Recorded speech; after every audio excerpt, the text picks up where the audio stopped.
The US warned Thursday that it could restrict foreign aid to Ghana if the African country's president signed into law a new bill criminalizing identified as LGBTQ+.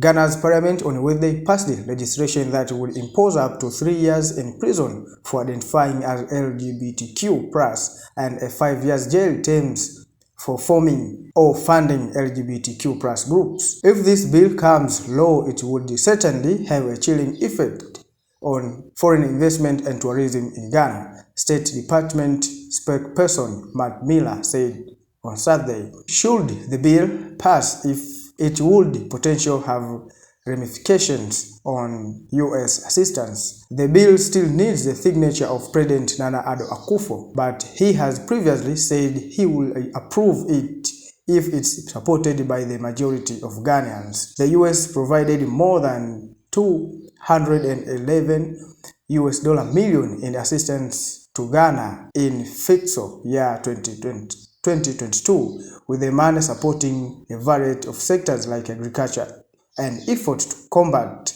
malaria and AIDS. It's unclear how much money will be halted in response to the law. Many African countries criminalized same-sex activity, but recently legislators have moved to strengthen such law across the continent. Sam George, a Ghanaian parliament who sponsored the legislation, wrote online that it took 3 years to pass the bill. Our values will be protected and defended so long as we have a choice, as we have a voice, he wrote.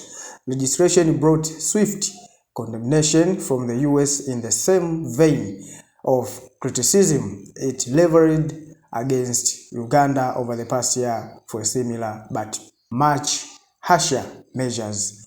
Ghana's tradition of tolerance, peace, and respect for human rights is a source of stability and prosperity that has long served as a model for countries around the globe, Miller said in a statement on Wednesday. This legislation is consistent with this value and will, if it's become law, undermine this laudable tradition.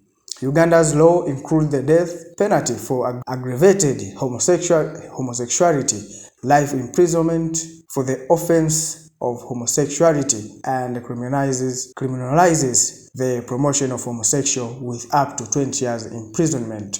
Washington recently restricted $20 million of the aid it provided Uganda in response to the law. Amnesty International called on Addo Akufo not to sign the legislation and to respect the human right of all persons. The parliament passage of this draconian bill is shocking and deeply disappointing, coming shortly after Ghana was elected to serve at the United Nations Human Rights Council.